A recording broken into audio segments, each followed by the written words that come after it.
د شپې داستان.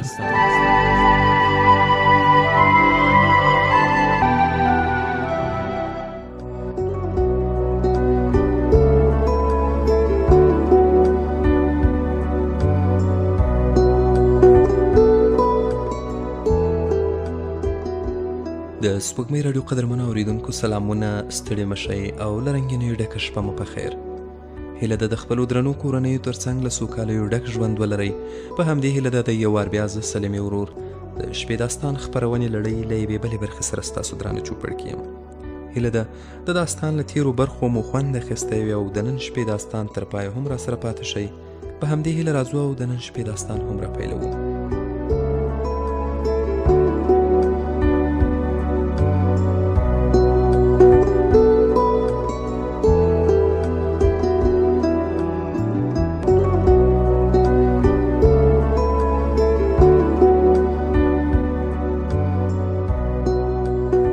له وسلوالو څخه چې بیل شو ومې غوښتل مسکا سره څو خبرې وکړم، ځکه دا څو ورځې مو سره خبرې نه وې کړې او موبایل مې هم بند و. خو چې ومې لیدل په موبایل کې کریډټ نه و. موبایل مې جیب ته کړ او له خالد سره د کور په خوا روان شو. نن بیا هم هوا سړه وه، نری نری باران ورېده. موږ د شفیق دوی کره وو. له چای وروسته چې کله ما او خالد غوښتل مارکیټ ته لاړ شو، نو د شفیق مور موږ ته څادرونه را واخیستل. ویې ویل بچیانو دا واغوندئ چې مریضان نه شئ. خالد سمدلاسه څادر واخیست، خو ما وویل چې څادر نه اغوندم. هسې هم زما باراني موسم خوښېده، خو د کاکا ښځې ډېر ټینګار دې ته مجبور کړم چې څادر واغوندم. له کوره ووتلو. کله چې لږ لاړو نور مې زغم له لاسه ورکړ او خالد ته مې څادر ونیو. هغه را وکتل، مسکی شو او ویې ویل ولې استاده؟ ومې ویل نه ګورې له کوره چې راوتلي همدا څادر جوړوم او دی بیرته رالویږي. نور یې څه ونه ویل. څادر یې زما له لاس څخه واخیست او د مارکیټ په خوا روان شو. مارکیټ ته له رسېدو سره سم یوه شېبه وروسته وسلوال را پیدا شول. ویې ویل تاسو راغلی؟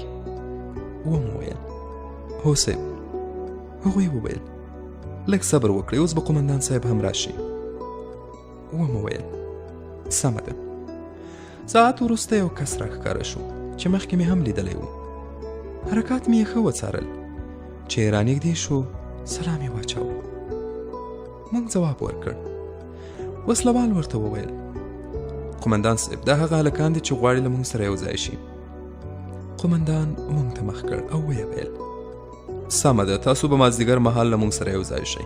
زه به د مرکز سره هم اړیکه ونیسم. کله چې هغوی وغوښتل بیا به مرکز ته ولېږل شئ.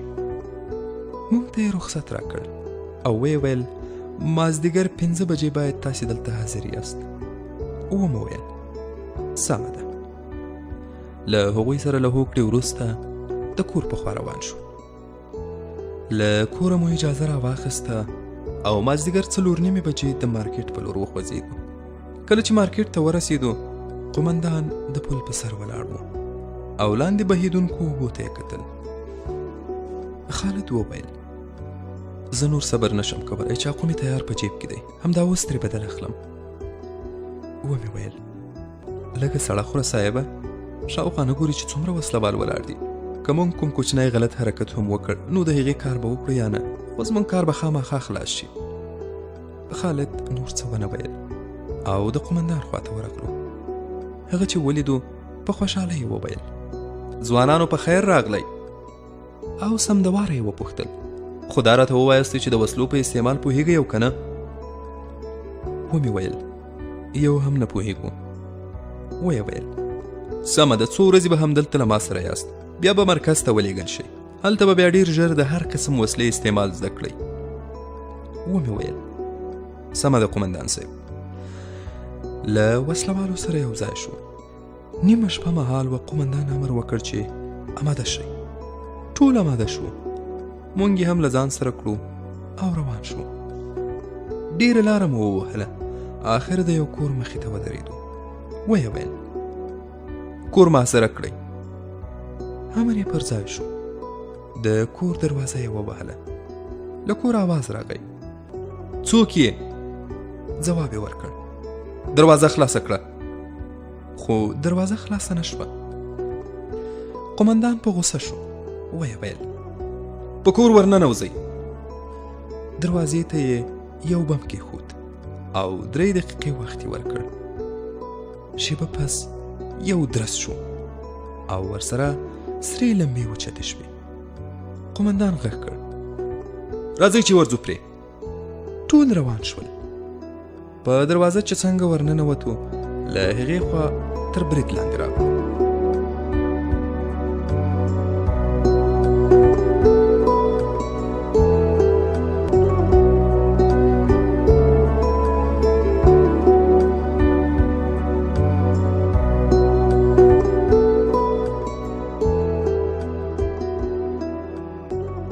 نفر یې له موږ څخه وویشتل.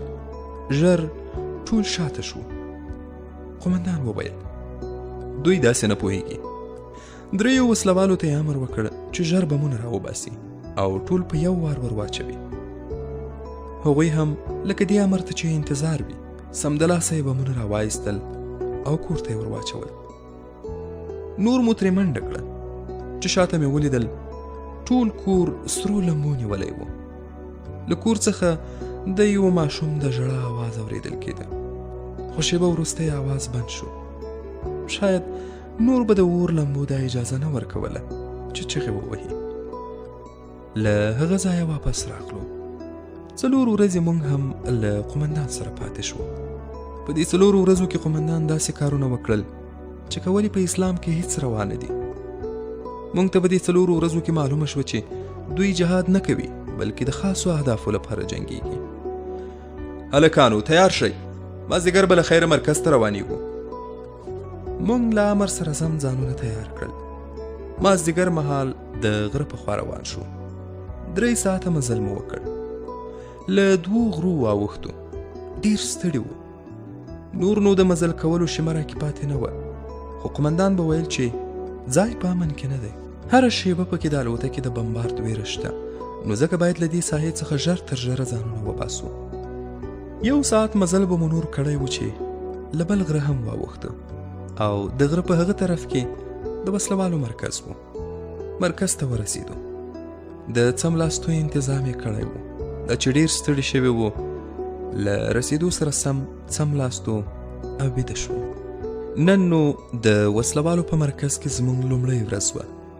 تر چایو وروسته مې خالد ته وویل هلکه تر څو چې امیر صاحب راځي زه چې په کمپ کې چکر ولګوو. هغه هم را سره ومنله. بهر میدان ته راووتو. هره خوا نوي وسلوال روزل کېدل. پام مو شو چې کمپ په سپکو او درنو وسلو سنبال دی. خالد ته مې وویل خالد جانه هدف ته د رسېدو لپاره باید له ډېرې حوصلې کار واخلو. ویې ویل سمه خبره کوي، باید یو ښه فرصت ته انتظار وکړو. هاخوا او دېخوا وسلوال ګرځېدل را ګرځېدل.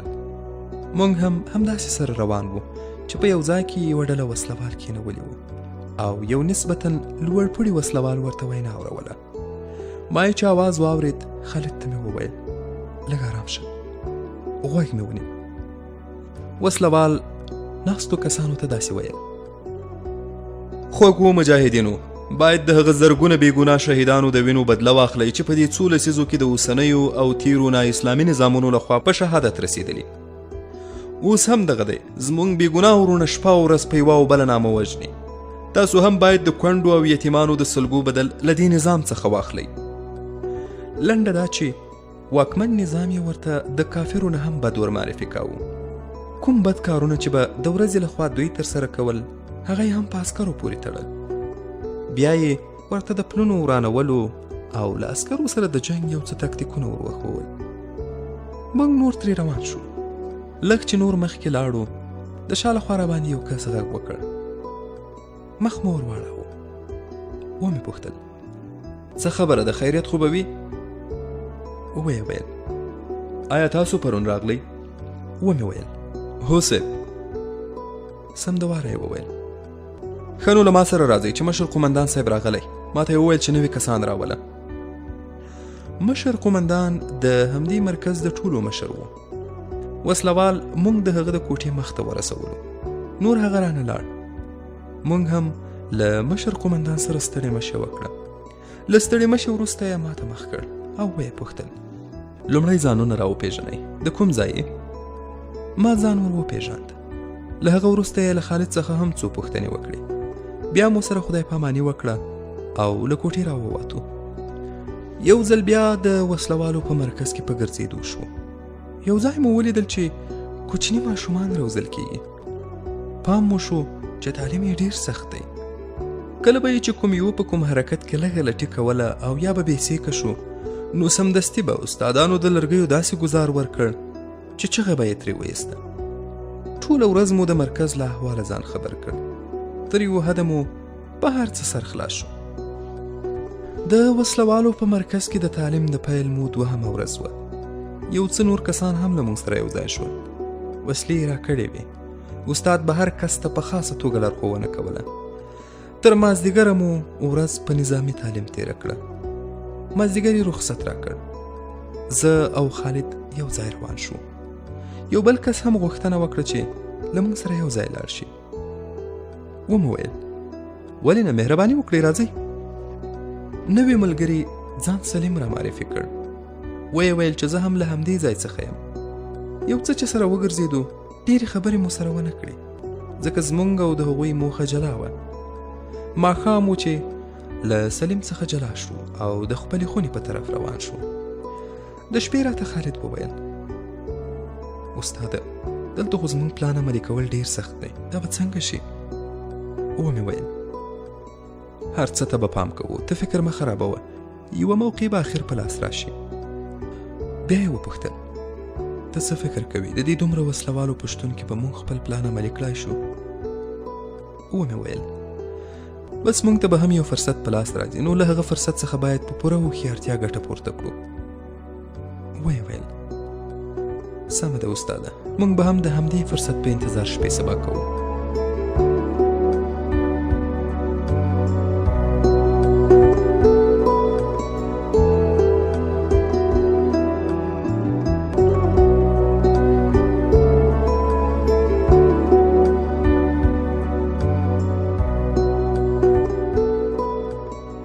ورځې تېرې شوې.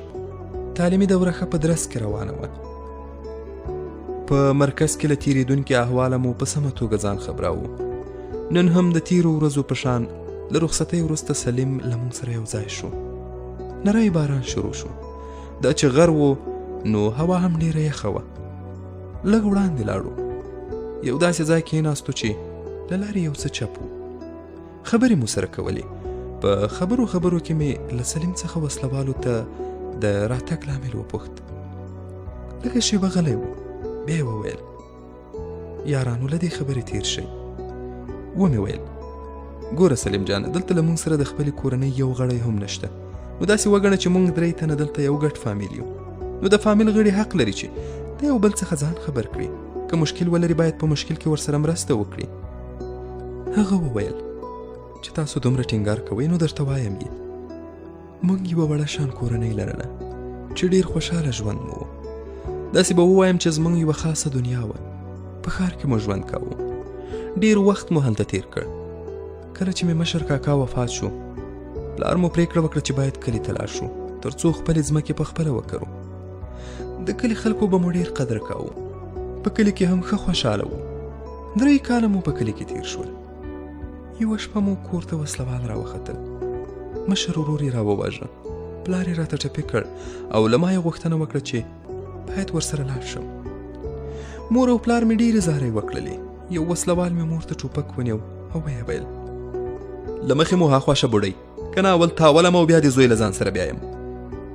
مور مې هم له مخې هاخوا شوه، خو ما مقاومت کاوه. زه یې ډېر زیات ووهلم تر دې چې بېهوښه شوم. همداسې بېهوښه حالت کې له کلي څخه راویستی وم. یو وخت چې له بېهوښۍ څخه راووتم، ګورم چې موټر کې مخ د غره په خوا روان یو. له یو وسلواله مې وپوښتل چې چېرته مې بیایاست. ځواب یې راکړ ته صبر وکړه، ډېر ژر به پوه شې. ما نور څه ونه ویل.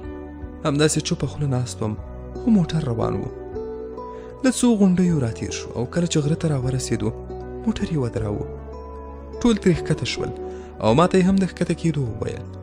ما کې چې د خوځېدو شیمنه وه پاتې له ځایه ونه خوځېدم. یو وسلوال را خواته شو، سیټ یې خلاص کړ، څو کنداغه یې په تشي کې ووهله، په زوره یې له موټره راګوزار کړم او ویې ویل مخکې شه، چکر ته مو نه یې راوستی چې داسې ارام ناست یې. ډېر په تکلیف په لاره روان شوم. کله کله به یو ځای کې پټ شو، ویل به یې چې د برید امکان شته. په ویره ویره په غرونو را واوښتو. نیمه شپه مهال دې مرکز ته را ورسېدو. یو ډاکټر یې راولېږه چې زما درملنه وکړي. ډاکټر هم چندان قابل نه و، خو په داسې ځای کې بیا هم ښه و. زما درملنې تقریبا یوه اونۍ وخت ونیو. په دې موده کې به هره ورځ د وسلوالو قومندان زما لیدو ته راته. زما پوښتنه به یې کوله او په ډاکټر یې ټینګار کاوه چې باید ژر روغ شم. اونۍ وروسته چې کله لږ راښه شوم، تعلیم یې را پیل کړ. 10 ورځې تعلیم به مې لا نه و کړی چې یوه ورځ یې راته وویل ځینې کسان د یوې پوستې نیولو ته ځي، ته هم باید ورسره لاړ شي. له ناچارۍ مې ورسره ومنله. په پوستې مو برید وکړ. په لومړیو کې مونږ برلاسي وو، خو چې کله هغوی ځانونه سره برابر کړل او ورسره د نږدې پوستې څخه هم ورته مرسته راورسېده، نو مونږ یې مخ په شا راوتمبولو. بیا نو تکړه هغه کسان وو چې ځان وباسي. مونږ 12 تنه وو، خو کله چې مرکز ته راورسېدو نو 3 تنه پاتې وو. نور 9 کسان راڅخه عسکر وویشتل. زه هم لږ زخمي شوی وم، خو ځان مې تر مرکزه راورساوه. د 5 ورځو په دوران کې مې دغه زخم ښه شو. له هغې وروسته دا دی بیا له تاسې سره یو ځای شوم. د سلیم په کیسه خفه شوم. ومې ویل زمونږ او ستاسې هدف یو دی، خو خبره دا ده چې فرصت ته په تمه کېږو. ویې ویل څه مطلب؟ یعنې تاسې سره هم وسلوالو زیاتی کړی؟ ما هم ورته خپله ټوله کیسه تېره کړه. ویې ویل او یارانو، دا خو مونږ د یوې کښتۍ مسافر یو، نو په دې سفر کې باید له یو بل سره مرسته وکړو. او زیاته یې کړه دلته زیاتره کسان هم دا زما په شان په زور راوستل شوي دي. ډېر کم کسان به ستاسې په شان وي چې په خپله خوښه راغلي وي. خو خیر، تاسو د خاص هدف لپاره راغلي یاست او انشاءالله دغه هدف به ترلاسه کوئ. په دې ورځ ماښام تیاره لګېدلې وه چې له سلیم سره مو خدای پاماني وکړه او خپلې خونې ته ترې روان شو.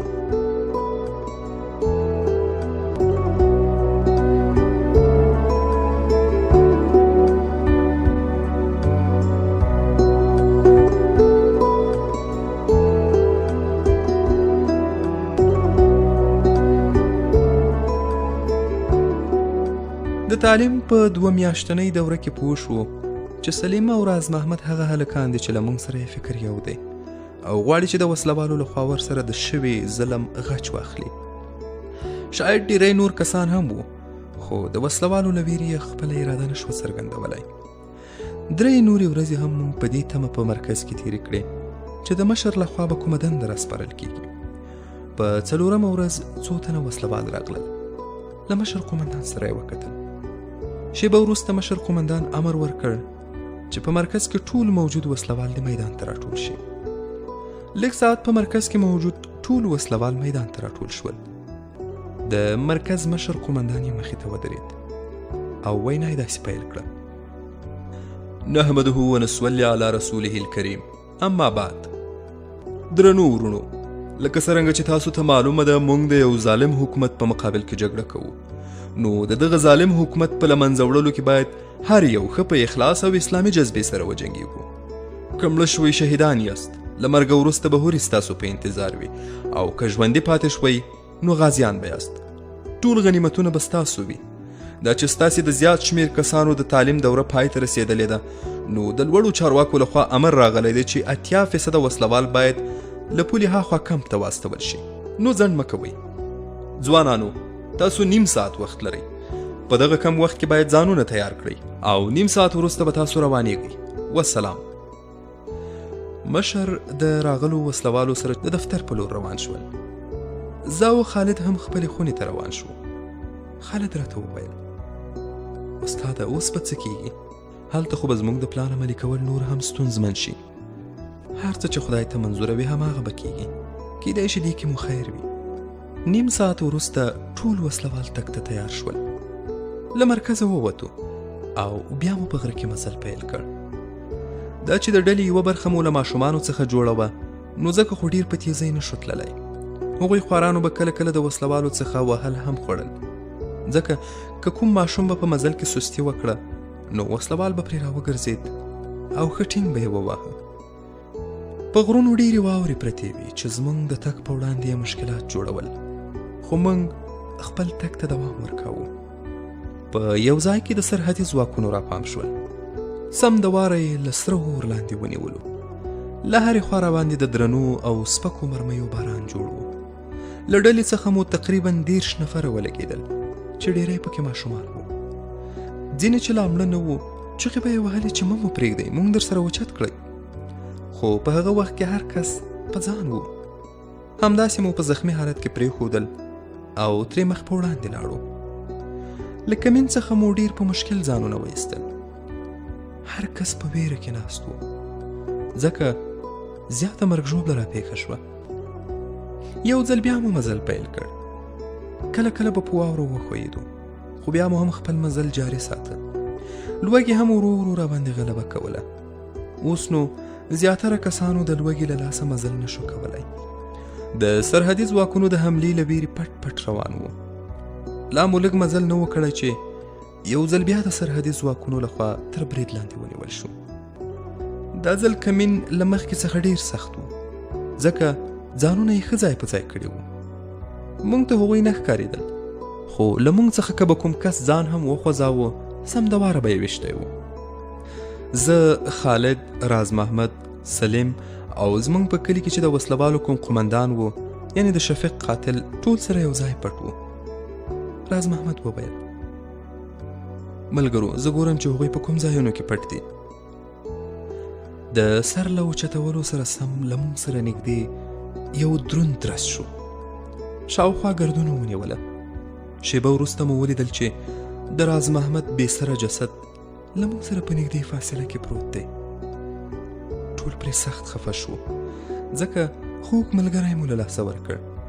داسې ملګری چې ډېری وخت به مو یو ځای بنډار کوو.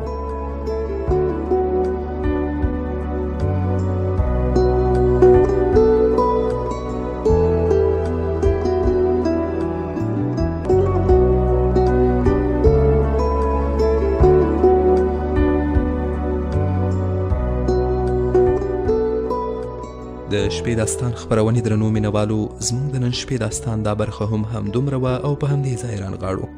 تر بیا او بلې شپې چې یو وار بیا زه سلیمې ورور د نوموړي داستان له یوې بلې برخې سره ستاسو درانه چوپړ ته راځم. تاسو په لوی او مهربان الله سپارم. سوکاله ژوند ولرئ.